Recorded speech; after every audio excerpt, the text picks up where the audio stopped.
thank you. It's an honor to be the lead-off storyteller here.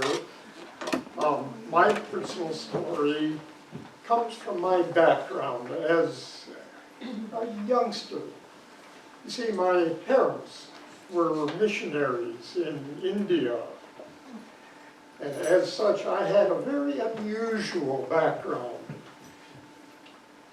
I remember when we last came back to the United States in 1954, I was thrust into a whole new environment, something I was completely unprepared for. We settled in upstate New York in a small community, and I was suddenly a member of the high school community. And the people who were running the high school thought this would be an interesting experiment. Put Ted up in front of the audience and have him broaden their experience. So I prepared a little speech for the assembly, and I'll never forget my opening lines when I started talking to them. I said, as some of you know, I was born abroad and raised abroad. And like you, I started getting titters and giggles. And it took me quite a while to figure out that my background was so completely different from theirs. I have no knowledge of the street language. This is long before any transgender activity or conversation. But my experience actually came far earlier than that.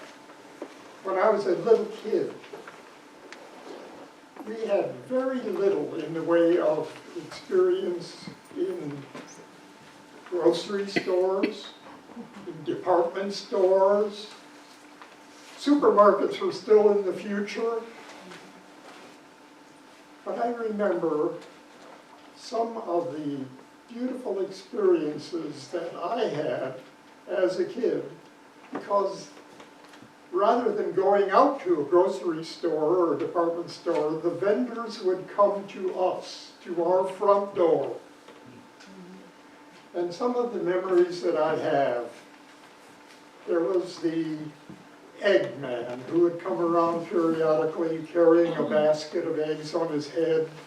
And we would meet him on the front veranda with a big basin of water to test the eggs. Do any of you know how you test an egg? Yes. A few hands. Well, what you do is you take the egg one by one and put it in this basin of water, and if it lies nicely at the bottom of the water on its side, it's a good, fresh egg. If it kind of ends up a little bit, but still stays on the bottom, it's getting a little older, but it's still okay. But when it floats, you know that this egg is beyond its sell-by date. It goes back in the basket of the vendor to be paid or sold to some other less discriminating person. And then, of course, there was the milk lady. She would come with this huge brass bowl on her head. It was amazing how much they could carry on their heads.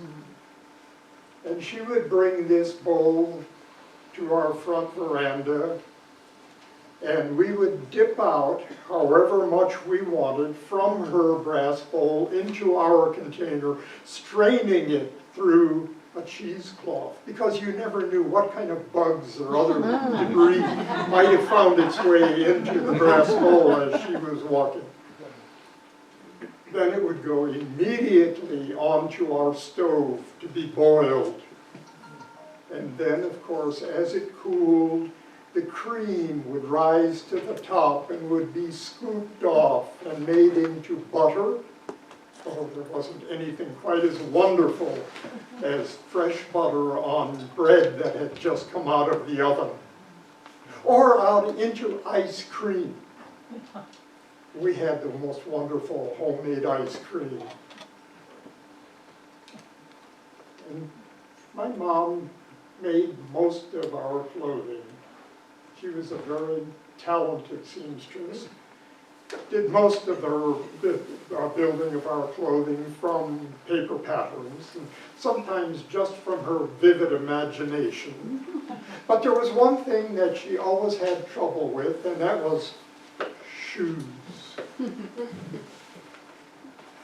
But there was a shoemaker that would come around periodically. He had to be a Muslim, of course, because a Hindu, a good Hindu, would never touch anything that came in contact with a cow's hide. They were considered sacred. But this shoemaker would come, and we would tell him what we wanted in the way of shoes. We would provide him with a description, or perhaps we had a picture.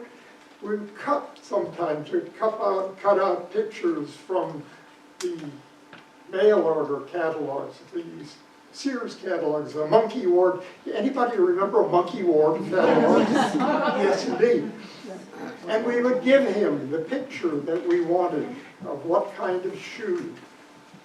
And then he would put his foot, or our feet, on the table, and he would draw around the table. He would get a picture of what our size and shape was, and then he would tear off a long strip, and he would wrap this around the ball of our feet and around the arch of the foot. And with these very rudimentary dimensions, he would go off into his workshop, probably in some little village nearby, and he would work his magic. And he'd come back a few weeks later, and the shoes that he would bring with him would be beautiful, works of art. They would fit like a glove. And my dad got thinking, glove, glove. My dad, when he was in college, was something of an athlete. And he had come to India without even a baseball glove. And he was wondering, I wonder if this shoemaker, with all of his talents, could make me a baseball glove. So he asked him, and he explained what the purpose is of a baseball glove. To wear on your hand, to be able to catch a ball. And he showed him a picture and explained. And the shoemaker said, I can do that. So the shoemaker went away to do his magic. And he came back a few weeks later with this wonderful baseball glove. Supple enough to feel very comfortable, but stiff enough to be able to get a fastball. My dad was delighted. And as he examined this baseball glove and imagined himself playing ball, the shoemaker reached into his bag and he pulled out another glove. To him it made perfect sense. One shoe for the left foot, one shoe for the right foot, one glove for the left foot or the hand, one glove for the right hand. Dad, of course, was completely bemused. He thought that was wonderful. And he decided, by golly, he was going to find another missionary who was a lefty, so they could play ball.